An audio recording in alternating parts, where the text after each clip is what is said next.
आपल्याला बांधकाम विभाग मिळालेला आहे, काय आता तुम्ही योजना राबवणार आहे महाराष्ट्रासाठी, काय करणार आहे तुम्ही? नाही, पहिलं तर आपण जिल्ह्याच्या वतीनं माननीय मुख्यमंत्री देवेंद्रजी फडणवीस आणि आपले भाजपचे सर्वेसर्वा आणि देशाचे पंतप्रधान माननीय नरेंद्रजी मोदी आणि अमित शहांचं जिल्ह्याच्या वतीनं आभार मानलं पाहिजे की आज सातारा जिल्ह्यानं भारतीय जनता पार्टीला लोकसभेपासून साथ दिली. लोकसभेला उदयनराजेंना निवडून आणण्यामध्ये सातारा जिल्ह्यातील सर्व कार्यकर्त्यांनी भारतीय जनता पार्टीच्या आणि मतदारांनी पक्षावर विश्वास ठेवला, आमच्या राज्याच्या नेतृत्वावर विश्वास ठेवला देवेंद्रजींवर आणि उदयनराजेंना दिल्लीत पाठवलं. त्याच्यानंतर झालेल्या विधानसभेच्या निवडणुकीत सुद्धा 4ही जागा भारतीय जनता पार्टीने ज्या लढवल्या त्या 4ही जागा सातारा जिल्ह्यातील मतदारांनी निवडून दिल्या आणि इतर जागा पण महायुतीच्या निवडून दिल्या.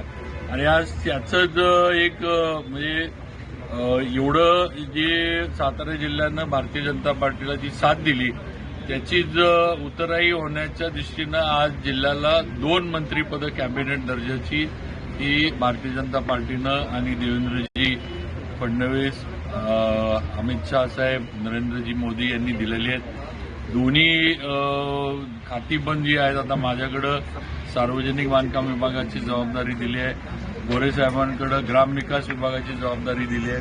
हे दोन्ही विभाग पण जे जिल्ह्याला दिले ते पण भरपूर काम त्याच्या माध्यमातून करता म्हणजे येतंय आणि मोठी दोन्ही खाती पण मोठी आहेत, दोन्ही सातारा जिल्ह्याला दिली. मग जिल्ह्याच्या वतीनं मी भारतीय जनता पार्टीचे नेते माननीय मोदीजी, देवेंद्रजी सगळ्यांचा आभार मानतो. आता इथून पुढं नक्कीच सातारा जिल्ह्यातील जी म्हणजे रस्ते प्रामुख्याने जे आहेत आणि पूल जे असतील त्याची कामं ही आपल्या सार्वजनिक बांधकाम विभागाच्या माध्यमातून चांगली दर्जेदार कशी होतील, नवीन नवीन जे काही रस्त्याचं जाळं जे निर्माण करायचं जिल्ह्यामध्ये, नुसतं माझ्या मतदारसंघापुरतं नाही तर जिल्ह्यामध्ये जे करायचं ते आम्ही करू. येणारी जिल्हा परिषद, नगरपालिका, नगरपंचायती ज्या असतील या सुद्धा भारतीय जनता पार्टीच्या नेतृत्वामध्ये भारतीय जनता पार्टीच्या विचाराच्या कशा निवडून येतील हा प्रयत्न आमचा 100% राहणार. बाबा 4 कॅबिनेट मंत्रीपद आहेत, कसा समन्वय राखला जाईल तुमच्याकडून आणि पालकमंत्रीपदासाठी तुमचं नाव पुढे येतंय, काय म्हणायचं? नाही, 4 मंत्रीपद आहेत कारण साहजिक आहे. शंभूराजे शिवसेनेचे इथले यापूर्वी सुद्धा ते मंत्री राहिलेत, मकरंद आबा राष्ट्रवादी काँग्रेस अजितदादांच्या गटातनं, त्यामुळं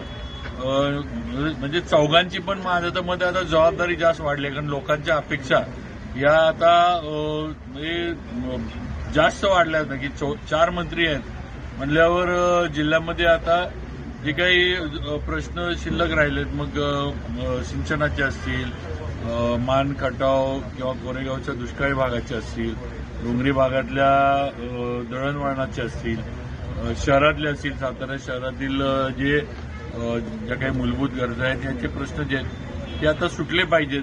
पाटणसारखा डोंगरी तालुका आहे तिथले प्रश्न असतील तर नक्कीच 4 जण आता आम्ही महायुतीत काम करतो म्हणलं लोकांच्या अपेक्षा फार मोठ्या प्रमाणावर वाढलेल्या असतात आणि त्या आम्हाला 4घांना पण एकत्र मिळून एकामेकात समन्वय देऊन इथं एकत्र राहून चांगल्या पद्धतीनं काम करून आम्हाला त्या अपेक्षा पूर्ण करा. बांधकाम विभागामार्फत आता तुम्ही महाराष्ट्रात काय नवीन उपाययोजना राबवणार, कशा पद्धतीनं तुमचं काय असणार आहे तुमचं? नाही, नवीन उपाययोजना म्हणजे आता माझ्या आधी आमचे नेते रवींद्र चव्हाण साहेब या विभागाची जबाबदारी ते सांभाळत होते. त्यांनी हॅमच्या माध्यमातून अनेक कामं पूर्ण केली, नवीन कामं आपल्या इथं दिलीत.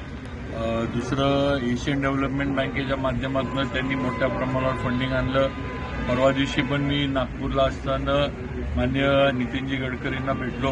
आपला सातारा पुणे हायवे जो आहे याच्याबद्दल गडकरी साहेबांना पण मी बोललो, साहेब याच्याबद्दल काहीतरी आपल्याला लक्ष घातलं पाहिजे आणि त्यांनी मला त्याच दिवशी सांगितले की रिलायन्सकडनं मी हे काम लवकरच काढून घेतोय आणि नवीन DPR नवीन सगळं यायचं ते म्हटले मी तयार करतोय.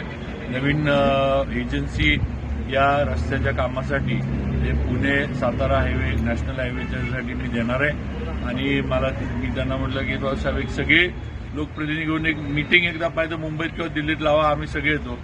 ते सुद्धा ते लावतो म्हटले पण त्यांनी 100% मला सांगितले की रिलायन्सकडनं काम आम्ही काही म्हणजे प्रोसिडिंग झाले, सगळं झाले आणि रिलायन्सकडनं काम आम्ही काढून घेतो. बाबा, पालकमंत्री पदासाठी तुमचं नाव चर्चेत आहे, काय शेवटी हा निर्णय मुख्यमंत्र्यांचा आहे. जसं डिपार्टमेंटच्या खात्यांच्या बाबतीत मुख्यमंत्र्यांनी निर्णय घेतला, तसं पालकमंत्र्यांच्या बाबतीत सुद्धा देवेंद्रजी असतील, एकनाथ शिंदेसाहेब असतील आणि अजितदादा असतील, तिघं मिळून निर्णय घेतला.